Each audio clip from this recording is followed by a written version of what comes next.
For this video, I'm going to react on the consumer stocks right now in the Philippine stock market. And to do that, dito na magre-react sa video na to. Why Philippine consumer companies reported weak Q2 profits.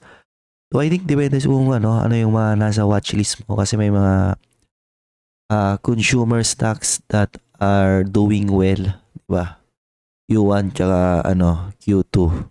But first, if you want additional exclusive investing related contents in the Philippine stock market, check the pinned comment. So, magre-react na lang ako sa mga rito, sa mga different slides. And kung na bala manood yung full video sa channel na to, Intelligent Investing with April Tan. Let's go. So sabi nila, what is the reason why most of them still reported weak second quarter profits? Kasi pababa na inflation and kapag pababa inflation, supposed to be may free up, di ba? Yung spending power ng madaming Pilipino na potentially mag-rotate on other consumer stocks. Yung input cost din supposed to be bababa on some of these consumer stocks. Pero some of them are weak.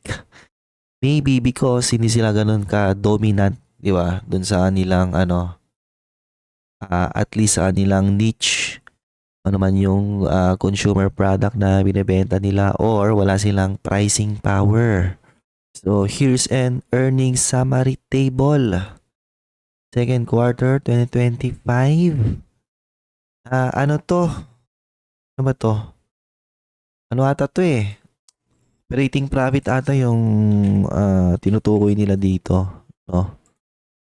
Kasi pag CNPF, ang reported niya is 36 then 39. So dito 35 naging 36. So baka operating profit. Previous 3 month niya is 19 and then current 1994. So medyo di ba? Medyo flattish. Ayan, okay. Ngayon, what is my opinion on this different stock? CNPF, feeling ko tagal na tong overvalued. Due for correction na to in my personal opinion, and with revenue slowing down or nagiging flattish, hindi, medyo umangat pa pala, no? Pero yung growth niya medyo nag-slow down na, so baka pwede nang i-sell down yan. And palitan ng mas malakas, di ba? So CNPF, ano lang internet to? First half 3.8, last annual niya is 6.3. Alam niyo yung pwedeng pumalit dyan? Eto yan Diba? Alak pa. Na nung tinitin ko yung video nila, ba't di nila dinidiscuss ang mga ayaw nilang discuss yung mga alak business, no? Ayan sumalakas to 7.2 tsaka 4.1. Okay. So DNL, wala to, no? I think nagiging unti-unti siyang nagiging petrochemical business ng Gokong Way, di ba? Ng JG Summit. I think mahina yung chemical industry ngayon ng Pilipinas. Natalo sila sa export. Na most specifically, natalo siguro sila sa China. Okay. So, tala nilang binibida yung kanilang Batangas plant. Pero it seems sobrang hirap niyang mag-materialize, no? Dahil pa ng utang niya, okay? So, Emperador, pahit yung nito dati or noong 2024. Bumabawi siya this year. Pero, mahina talaga siya And, di ko alam sinong nito mga institutional nito. Dahil ng market cap niya, no? 254. Pero yung kanyang earnings power and growth prospect on recent years is not that good. Ayan, 28, 26. So, ano medyo pakiramdaman na lang yung mga institutional dyan. Sino una magbebenta siguro? I think Emmy is grossly overvalued. Then you have URC. So URC, wala tong pansin ko wala siyang pricing power talaga, no? Therefore, ang ginagawa nito despite sobrang nag-accelerate yung kanyang revenue growth, madami siyang inaabsorb na additional cost. Di niya kayang ipasa sa kanyang consumer kasi baka hindi nabilhin yung kanyang produkto.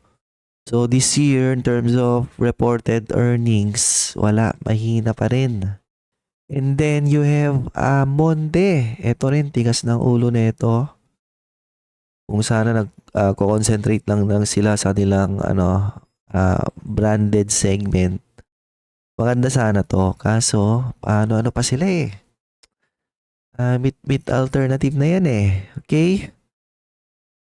So far, maganda yung nila, no? First half. Pati yung reported earnings nila. Pero I think, overvalued pa rin ang Monde. Based on my, personal analysis. Okay? With nila, we have already seen the worst as far as these commodities are concerned. Siguro yung mga ginagamit na commodities ng mga some of those consumer stocks, ayan, oil, coconut oil, pamana, crude palm oil. Medyo pumitik, pero mga pababa na rin yan You have tuna price, pababa. And then, you have the two restaurant business na para sa akin, pares overvalued tong dalawang to So, hindi exciting ngayon yung mga restaurant stock in my personal opinion.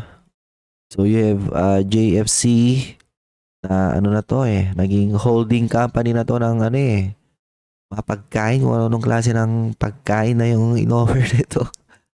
Yung ina-acquire niya So, mabilis yung kanyang revenue pero pahit na kanyang bottom line, di ba?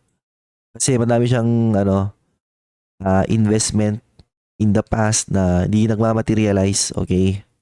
Hirapan magpa-profit, okay? Mag-convert ng sales into profit. Then you have pizza, wala din to. Di ba?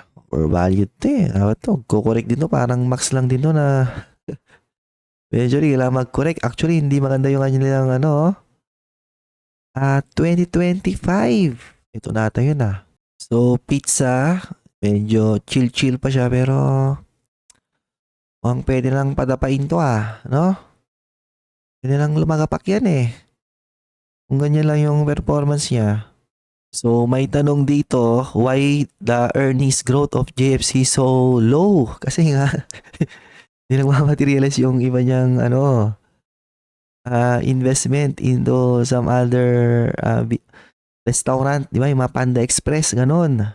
Pag dumadaan ako sa mga ganong restaurant, walang nagano customer, overprice And then, why did pizza's profit fall? Ito yung hindi ko alam, no? Hindi ko binasa yung latest report ng pizza or hindi ko pa nababasa. Okay? Maybe, nag-expand sila ng matindi. That naging cure sila ng mga additional expenses. Okay.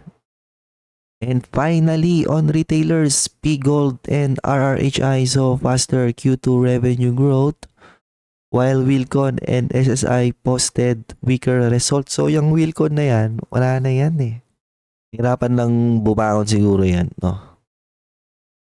Despite booming ngayon yung growth ng property sector, the fact na nag-stagnant yung kanyang or papagsak yung kanyang growth, may mali na sa nito. May mali na sa nilang business model. Okay, ayan baba pa rin. So, I wouldn't be surprised na lumagapak pa to in terms of stock price. Ayun kunyari bumabawi and then lalagapak na naman. So, SSI Ano to? Second quarter. SSI yung mga ganyan. Ano yan eh? Mas concerning kapag yung fourth quarter nila yung bumagsak kasi yun yung bear month, no? Yung bulk ng profitability ng business na to nandun lagi. So, yung second quarter naman to, wala pa to. So, kapag pangit, yung third tsaka fourth quarter na ito, aba, dun nakakabahan yung mga SSI holder. So, P-Gold is doing well. Nakaver ko yan early this year on my Patreon platform, and then you have RRHI. Ako nauulaan ako sa performance ng RRHI. I think may mga investment sila na di nagwo-work, okay? While the revenues are growing, di ba? Profitability is bad, okay? So itong malaking discrepancy na to kasi wala yung one-time gain nila, di ba? Last year. Yung sa acquisition nila ng BPI. Pero yung Q2 nila, dito mo na makikita eh. Wala, hindi talaga maganda eh. Ha? May mga maling investment na nagawa si RRHI. Tingin ko lang na kailangan nilang i-turn around, okay? Looking ahead to second half of 2025, ano daw yung outlook sa consumer sector? Well, second half yan lagi buwabanat yung mga consumer stock. And I think second half babahanan naman ng alak. So, yung mga alak stock, malalakas lagi yan except for Emperador. Okay?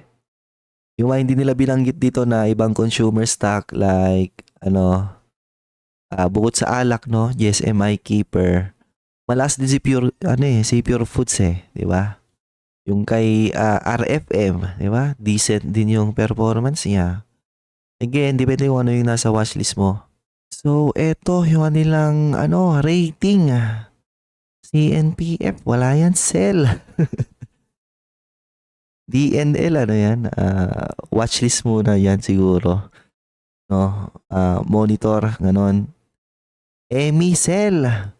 JFC, sell. Monde, sell. P-Gold, I think it's too late na bumili ng P-Gold. Siguro dapat early this year doon nga pumosisyon yan eh. Pizza, sell. RRHI, monitoring lang din.